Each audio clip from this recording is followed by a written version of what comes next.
Everyone, today I'll discuss some MCQs related to commerce.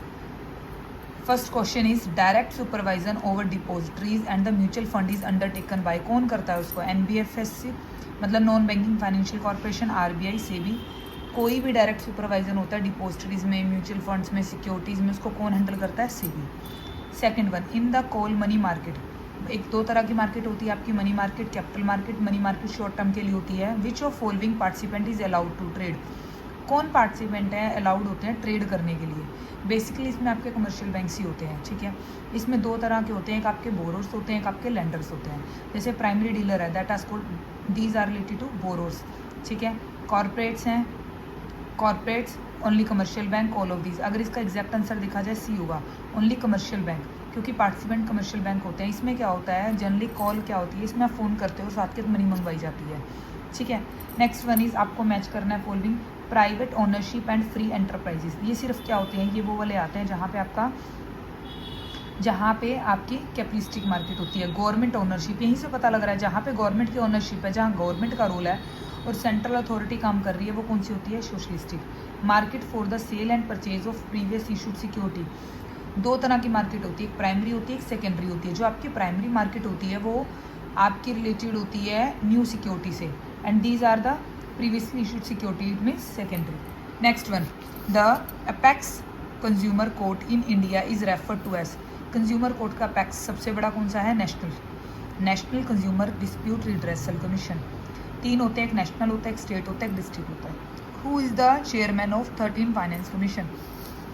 अभी 13 finance commission पूछ रखी है, इट मीन्स अराउंड 2008 की बात कर रहा है. ये डॉक्टर विजय सी केलकर. आप इसका करंट भी याद रखो, डॉक्टर अरविंद है, वो है आपके करंट के. अभी आई थिंक आपकी चल रही है 2026 तक चलेगी. जिस टाइम फाइनेंस कमीशन चल रही है आपकी 1 अप्रैल 2026 तक चलेगी. और उसके कौन है? Doctor Arvind. Done. Insurance expenses paid to bring an equipment from place to. आपको ये पता है कोई भी कैरिज इनवर्ड है, कोई भी इंश्योरेंस है, जो भी इंस्टॉलेशन के टाइम खर्च होते हैं वो सारे क्या होते हैं? हमारे capital expenditure. Next, ABC was incorporated with authorised share capital 1 lakh, equity share 10 each.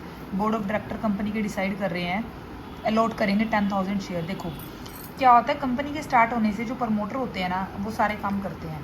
आपके प्रीलिमिनरी एक्सपेंसिव, आपका रजिस्ट्रेशन, सारे काम कौन करते हैं? आपके प्रमोटर करते हैं. तो उनको हम प्रमोटर अकाउंट डेबिट नहीं करते, उनको हम गुडविल अकाउंट देते हैं. जो उनको हम शेयर्स देंगे उसको हम क्या लिखेंगे? Goodwill account. In a reconstruction scheme. Reconstruction scheme का मतलब रिकंस्ट्रक्ट करना. जब कंपनी के लॉस बहुत ज़्यादा हो जाते हैं तो वो अपनी बैलेंस शीट को रिकंस्ट्रक्ट करते हैं, तो वहाँ रिडक्शन की जाती है कैपिटल की. Reducing the liability of share holder in respect to unpaid shares और आपकी डिवेंचर दोनों की वैल्यू रिड्यूस कर दी जाती है. Paying off any paid up share capital which in excess of requirement. आप क्या कर देते हो? पे ऑफ कर देते हो, या पेड अप जो आप कैपिटल है जितनी भी रिक्वायरमेंट से ज़्यादा है, कैंसिलिंग कर देते हो पेड अप शेयर कैपिटल को. ठीक है, तो इसके ऑल ऑफ दीज आ जाएंगे. While determining the normal rate of return for the valuation of share in market yield. ये जो आपको दे रखा है ना मार्केट वैल्यू मेथड, इसको बोलते हैं यील्ड मेथड. यील्ड मेथड के दो ही होते हैं, एक अर्निंग मेथड और एक डिविडेंड मेथड. ठीक है, तो आपको क्या इसमें क्या कंसिडरेशन में किया जाता है? Degree of risk. Yes. Current rate of interest, आपको कितना करंट इंटरेस्ट मिल रहा है, आज की डेट में कितना मिल रहा है. Weighted overall cost of capital. Weighted का मतलब है, ओवरऑल कॉस्ट का मतलब क्या है? ओवरऑल कॉस्ट का मतलब जो इक्विटी या डिवेंचर है आपके, ओवरऑल आपने क्या क्या डाल रखा है, all of this. Master budget is a. Master budget क्या होता है? जो सबका बजट होता है, उसमें आपका फंक्शनल आ गया, ऑपरेटिव आ गया, फाइनेंशियल आ गया, सेल आ गया, परचेज आ गया, सब तरह के बजट का टोटल की जो समरी प्रिपेयर की जाती है, that is called master budget. Thank you.